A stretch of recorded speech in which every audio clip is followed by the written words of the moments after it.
Hello, my name is Will Lawrence and welcome to A Beginner's Guide to Watercolour, a series of short tutorials covering everything you need to start painting in watercolour.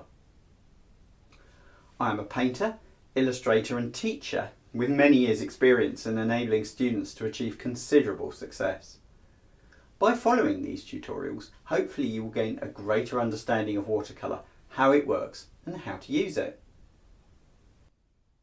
Watercolour is a simple medium found all over the world. Pigment is bound with a water-soluble glue which is applied to paper or other surface with brushes or other tools. Watercolour is perhaps the oldest of the painting mediums, but its appeal has not lessened. Perhaps it is this simplicity combined with its immediacy that makes watercolour still one of the world's most popular painting media. Today, I am going to introduce you to the tools and materials of watercolour, with some suggestions for what you might need. Watercolour paint is made from pigment, the same pigments used in oil or acrylic paints, and a water-soluble gum, usually gum arabic. Glycerin is also added to keep the paint moist. Sugar, traditionally honey, to help it dissolve quickly, and a wetting agent, traditionally oxgall, which helps the paint to spread. The traditional pigments are referred to as artist pigments and are obtained from various sources. Natural earths are dug from the ground, while other pigments are created artificially in laboratories. These days, fewer pigments are obtained from natural sources such as cuttlefish ink sacs to make sepia or cow urine to make Indian yellow. Artist pigments are used to make artist paints and their cost varies according to the scarcity of the pigment. For example, real ultramarine is made from lapis lazuli, a semi-precious stone, and is very expensive compared to, say, yellow ochre, a natural earth which is mined in large quantities. The paints are usually given a series number by the manufacturer, typically 1 to 5, and this will tell you how much these cost. With student paints, the costlier pigments are replaced with cheaper pigments, often mixed to match the original artist's colours. Without the costlier colours, student paints are usually all the same price and considerably cheaper. The paints are supplied in two formats: pans, including half and sometimes quarter pans, and tubes of various sizes. In each case, the paint is practically identical, with the tube paint just being a little more liquid, so easier to dilute. Your choice of format is down to personal preference. Watercolour pans are usually fitted into boxes of various sizes, the smaller of which are great for taking outside. Pans have the advantage that the paints are already laid out, making it easier to choose a colour. Paint in tubes is easier to dilute, particularly for large areas where you need a good quantity of paint.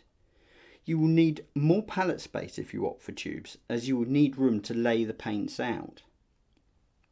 Many artists often end up using both formats.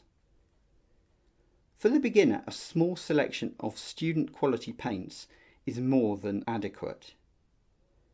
Essentially, you only need the primaries of yellow, red and blue.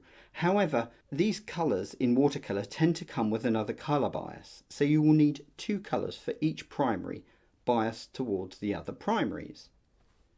A good selection would be, for your reds, cadmium red with a yellow bias, and crimson alizarin with a blue bias. For your yellows, lemon yellow with a blue bias, and cadmium yellow with a red bias. For your blues, ultramarine with a red bias, and cobalt blue with a yellow bias. Some browns are also useful, for example, raw sienna, and burnt umber. This selection should be perfectly adequate to start with, and other colours can be added as needed. Watercolour paper is a slightly textured, glue-sized paper. To limit cockling when it is wet, it is usually used reasonably thick. Traditionally, Paper thickness is measured by its weight in pounds per ream, which is now 500 sheets. Most artists use paper of at least 90 pounds, which is 200 grams per square metre in thickness. 140 pounds or 300 grams per square metre is ideal. Of course, you can use it thicker, but it is more expensive. Watercolour paper is also usually textured. Hot pressed is the smoothest texture, but it is not used for most watercolour as it will not take washes well. Not, which is short for not hot pressed, is the most widely used surface. And rough, which is the most textured of the three surfaces, is used where the artist requires more texture. There are also several qualities of paper. The most expensive is handmade, where each sheet is made individually out of usually cotton or linen. It has 4 decal edges, the natural edges left by the paper mould. Mould made is made from the same materials, but it is made in a continuous roll on an automated machine and therefore only has 2 decal edges. Machine made is usually made from a wood derived material and is made on a machine that leaves no identifying edges. Watercolour paper is available as single sheets, usually at imperial size, which is 30 by 22 inches, or as pads, or as gummed blocks in a variety of sizes. A machine made knot paper at 140 pounds in sheets or in a pad is usually more than adequate for beginners and is widely available. There are a variety of brushes used for watercolour painting. The brushes that are traditionally and most widely used with watercolour have some specific qualities. They are usually short-handled and made from a hair that will give you spring, paint holding, and the ability to easily make a point. The best hair for this is sable, but sable brushes are expensive, particularly for the larger brushes. Synthetic alternatives are considerably cheaper and are well worth considering. The size is measured in a scale from commonly 000, which is fairly small, to around 14 for sable or 20 for synthetics. This is not a universal scale and varies with brush type. Flat brushes are also available using the same type of hair and are measured by the width of the flat of the ferrule. Wash brushes do not point or have any spring, but they do hold lots of paint. They are usually round and made with an inexpensive hair like goat hair. They are available in several sizes and shapes. Round brushes are referred to as mops, but you will also find oval and flat wash brushes, including the hake, a flat Japanese brush. Squirrel hair brushes are a hybrid between the two in that they hold paint, come to a point, but they have no spring, much like many Far Eastern brushes, which are also very usable. Beginners might start with a small selection of, say, a 2, 6 and 10 of a reasonably good synthetic brush together with a small mop or hake for a wash brush.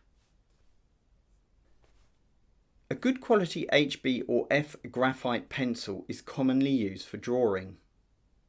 An eraser should ideally be very soft like a vinyl or putty rubber. Other materials can be used for drawing with watercolour. Water-soluble graphite pencils can be effective, although they can impart a greyness to your painting. Water-soluble coloured pencils are also very valuable, particularly for some subject matter. Pen is also commonly used with watercolour. A dip pen with a medium to large drawing nib, such as a copperplate nib, is traditionally used with Indian ink, although water-soluble ink or watercolour itself can also be quite effective. It can also be used to apply masking fluid. Otherwise, many other drawing materials can be used with watercolour, and there is a plethora of crayons and pencils all designed to be used for this purpose. A beginner can start with just an HB pencil and a putty rubber. You will need a palette or palettes. Some paint boxes incorporate these, but you inevitably will need more space. China ones clean nicely but are heavy. Plastic ones are lighter but can stain. If you are using tubes, your palette will need space to lay out the paints as well as for mixing. Saucers or other small receptacles are useful for larger washes. A beginner can just start with the one that comes with the pans or an inexpensive plastic one for tubes. Clean cotton rags and tissues are useful for mopping and blotting paint. Blotting paper is also a useful tool here. Masking fluid is a removable resist. It is made from natural latex dissolved in ammonia and can be applied with a variety of implements. A silicone tipped brush is a particularly good tool for its application. There is also a non-removable variety which cannot be painted over. A drawing board is good to work on. It should be made of wood so that the gum tape can stick to it. Plywood is probably best, but MDF or blockboard are also used. 3/8 of an inch or 9mm is about the right thickness to give you the best combination of rigidity and weight. You will also need gummed paper tape at 1.5 inches or 2 inches width for stretching paper. A small natural sponge is great for painting foliage, and a small melamine sponge is useful for removing mistakes. An old table knife or similar is useful for cutting paper.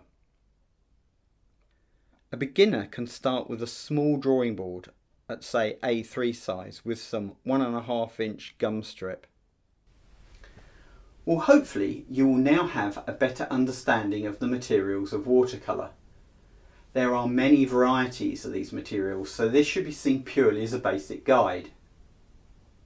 Now you can start using them, so good luck! Please look out for further videos which will deal with starting to paint and then build into a more comprehensive set of guides to take you into the world of watercolour. Don't forget to subscribe to my YouTube channel and have a look at my website and Facebook page. Thank you.